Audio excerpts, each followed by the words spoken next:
আসসালামু আলাইকুম ওয়া রাহমাতুল্লাহ। বন্ধুরা কেমন আছেন? আশা করি আল্লাহর রহমতে ভালো আছেন। তো বন্ধুরা, আজকে আমরা আরেকটি নতুন বিষয় নিয়ে আপনাদের সামনে এসেছি। আমাদের আজকের আলোচনার বিষয় হচ্ছে কেবল নিট। কিভাবে আমরা কেবল দিতে পারবো সেই বিষয়টি আমরা আজকে আলোচনা করব।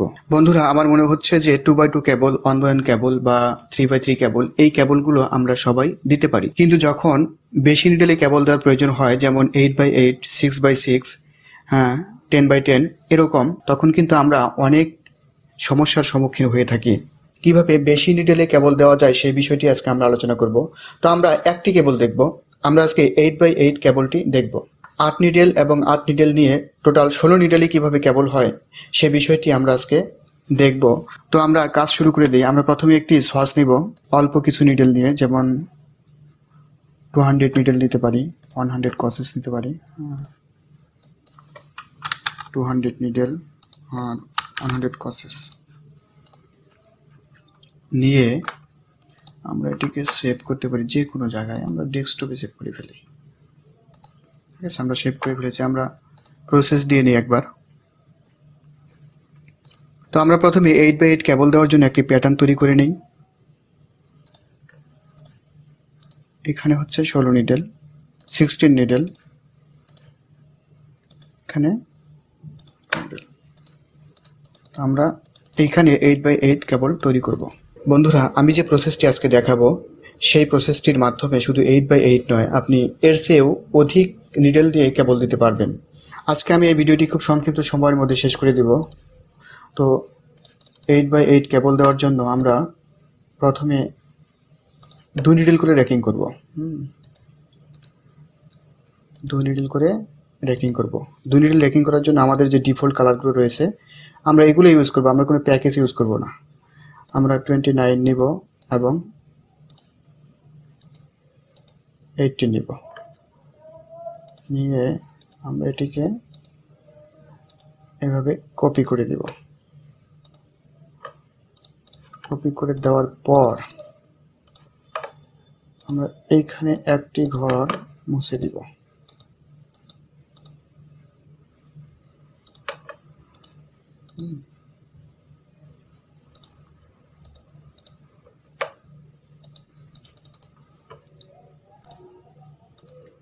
এটাকে এইভাবে কপি করব। এটাকে এইভাবে কপি করব। এটা এইভাবে থাকবে।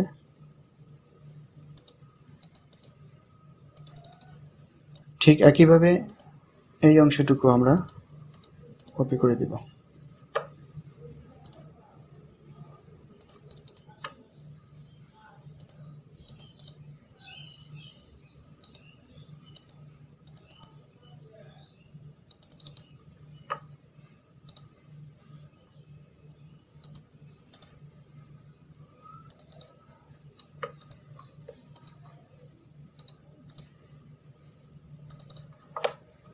অংশটাকেও কপি করব।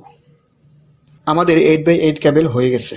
আমরা যদি এর সিমুলেশন দেখি, পুরাটাই দেখি,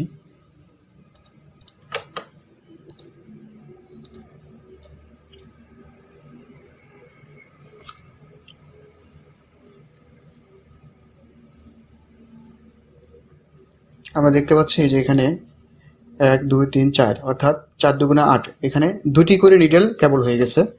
হ্যাঁ, উপরে 4টি, নিচে 4টি, অর্থাৎ টোটাল 16 নিডেলে কেবল হয়েছে। তো এখন কথা হচ্ছে যে আমরা এই গ্যাপটা কেন দিয়েছি। হ্যাঁ, এই গ্যাপটা কেন দিয়েছি? এই গ্যাপটা এই জন্য দিয়েছি যে আমরা যাতে স্মুথলি কেবলটি দিতে পারি, যাতে ছিঁড়ে না যায় বা টেনশন টাইট হলে যাতে কোনো সমস্যা না হয়, ঘর পড়ে না যায়, এই জন্য আমরা এই গ্যাপটি দিয়েছি। এই হাফ কোসেস করে গ্যাপ দিয়েছি। এই হাফ কোসেস করে গ্যাপ দিয়েছি আমরা কেবলটি সুন্দর হওয়ার জন্য, অর্থাৎ স্মুথলিভাবে কেবলটি হওয়ার জন্য। তো আমরা এটিকে কেটেও দিতে পারি। হ্যাঁ, আমরা কিন্তু এটাকে কেটে দিতে পারি। আচ্ছা, এটা 2 নিডেল রয়েছে, 1 নিডেল করে আমরা 1 রো কাটবো। আমরা যদি এভাবে কেটে দেই, আমরা যদি এভাবে কেবল দেই, তবুও কিন্তু কেবল হবে। এভাবে দিলেও কেবল হবে, কিন্তু এভাবে একটি প্রবলেম রয়েছে, সেটি হচ্ছে টেনশন অনেক লুজ রাখতে হবে, টেনশন অনেক লুজ রাখতে হবে। লুজ টেনশনে এভাবে কেবল হবে, কিন্তু একটু টাইট টেনশন করতে গেলে, হ্যান্ড ফিল একটু ভালো করতে গেলে সেক্ষেত্রে কিন্তু আমাদের এইভাবে কেবল দিতে হবে 2 নিডেলে। হ্যাঁ, এভাবে কেবল দিতে হবে, এভাবে কেবল দিলে হয়ে যাবে। এটি হচ্ছে একটি প্রসেস। এখন যদি আমাদের এই 2 নিডেলে কেবলটাও ছিঁড়ে যায়, দেখা যাচ্ছে যে মেশিনে 2 নিডেল র্যাকিং করতেছে, 2 নিডেল র্যাকিংয়ের ক্ষেত্রে অনেক টাইট হয়ে যাচ্ছে টেনশন এবং ছিঁড়ে যাচ্ছে, ঘর পড়ে যাচ্ছে, সেক্ষেত্রে আমরা 1 নিডেলে র্যাকিং করে কেবল দিতে পারি। আমরা এখান থেকে 1 নিডেল করে দিতে পারি। হ্যাঁ, এইভাবে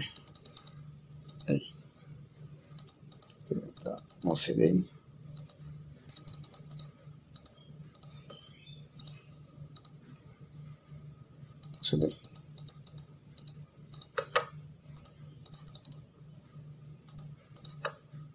কিন্তু এইভাবে 1 নিডেলে র্যাকিং করতে পারি, এটিও কিন্তু কেবল হয়ে যাবে।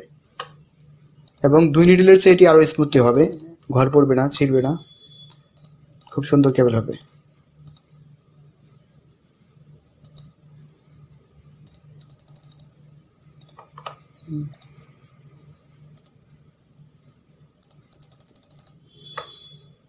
এইভাবে আমরা কেবল দিতে পারি।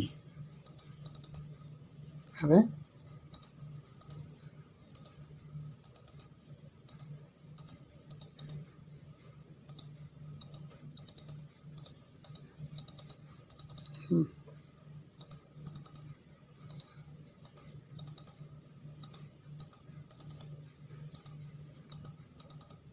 আমরা কেবল দিতে পারি। আমরা এখন প্রসেস দিয়ে দেখি কি হয়েছে, কেবল হয়েছে কিনা।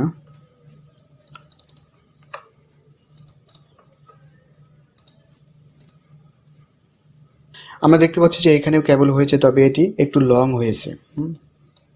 কেবলটি অনেক লং দেখা যাচ্ছে। তবে যাই হোক, এভাবেও আমরা কেবল দিতে পারি। এবং আমরা যদি এখানেও কেটে দেই, 1 কোর্স করে কেটে দিলেও কেবল হবে, তবে টেনশনটা একটু লুজে রাখতে হবে। তো এইভাবে এই প্রসেসের মাধ্যমে আমরা খুব সহজেই 8x8, 10x10, 12x12 এরকম বড় বড় কেবলগুলো আমরা দিতে পারি। বন্ধুরা, আজকের ভিডিও এই পর্যন্তই। সকলের মঙ্গল কামনা করে আজকের মতো এখানে বিদায় নিচ্ছি। আল্লাহ হাফেজ।